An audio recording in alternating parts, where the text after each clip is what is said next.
encarnado. Llegó allí y vio todas las casas al revés. ¿Por qué? Porque llegó al templo y el templo se había convertido en cueva de ladrones.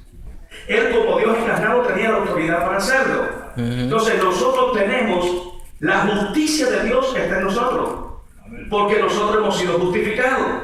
Y como hemos sido justificados, todas nuestras actitudes, pensamiento y palabras tienen que ser bajo la justicia de Dios. Cuando nosotros vemos una injusticia llevándose a cabo con una persona y sabemos que es injusto, lo que se activa ahí es lo bueno. Es lo bueno contra lo malo. Es la justicia de Dios que se prende, se enciende contra lo mal hecho. Pero como es la justicia de Dios, no me va a llevar a hacer las mismas cosas que Él está haciendo. Dice que se te sienta, que se te prenda la ira, que la justicia siempre se te prenda, pero no vayas a pecar. Entonces, mira para acá, no vayas a pecar, porque en la justicia de Dios no vamos a pecar. La justicia de Dios es precisamente contra el pecado. Y la justicia de Dios, cuando nos lleva al pecado, ya no es justicia de Dios, es la ira de los hombres. ¿Me entendieron esa parte? La justicia de Dios, te voy a explicar para ir al segundo paso. La justicia, o sea, las cosas justas de Dios, cuando vemos las cosas malas, se activan sobre nosotros. ¿Ven?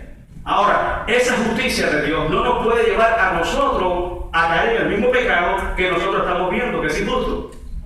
Ahora, ¿por qué? La justicia de Dios y la justicia de los hombres no son iguales.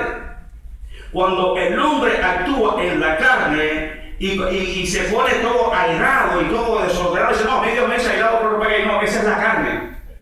Porque jamás en la vida la ira de Dios te va a llevar a cometer pecado. ¿Me entiendes? Cuando dice, te activa la ira de Dios, la ira de Dios se mide algo justo, yo algo mal hecho, y la ira de Dios se me activa.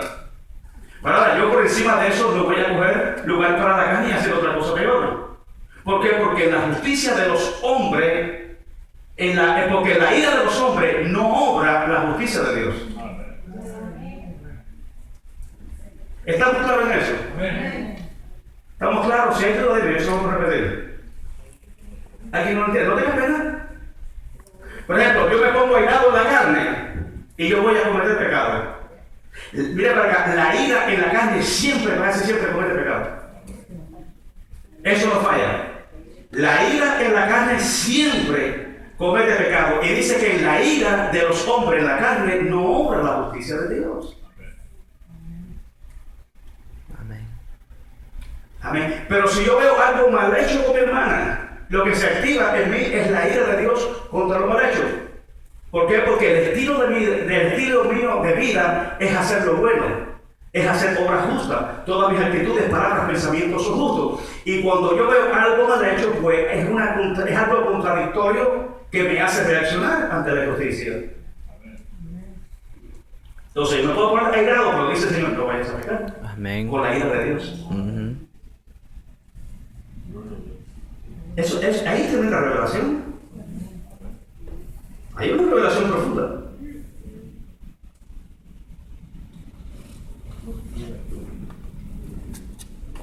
Vamos a terminar.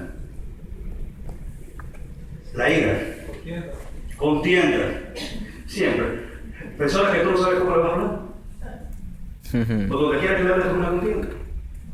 Está un guarda así preparado a la ofensiva. Para que tú le sueltes una, te la patea toda. Entonces es una contienda de personas que tú no puedes hablar con ellas. Eso es. ¿Porque son qué?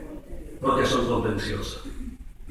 Piensa que cualquier cosa que le digan siempre, aunque reconozca que es verdad que eso es lo que está pasando, no lo reconocen. Entonces, entra y contienda, esa persona tiene que dejarla, que Dios obre con ella y que haga el milagro que tenga que hacer. Diga conmigo, contiendas, disensiones, más o menos lo mismo. Se dicen, aquel, ¿sabes? Un combate contra nosotros.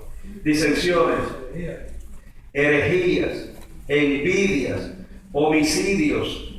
Dice la Biblia que el que hermano a su hermano ya es homicidio. Wow. Borracheras. Hay algunos que todavía les gusta, como decimos en Cuba. ¿Cómo quiere decir mi Cuba? Empinar el codo. No, el codo, la jutilla, ¿no? Sí. Eso. Porque siempre cogían la botella.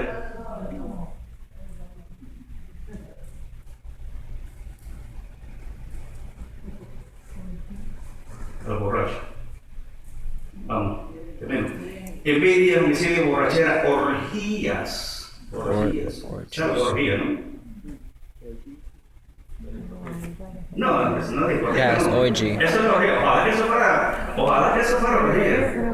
Orgía es meterse en un cuarto 3 y 4 y compartir pareja, hombre, con aquel que comparto la pareja, con una de las manos, o sea, hacer orgía, todo el mundo ahí teniendo relación sexual en grupo.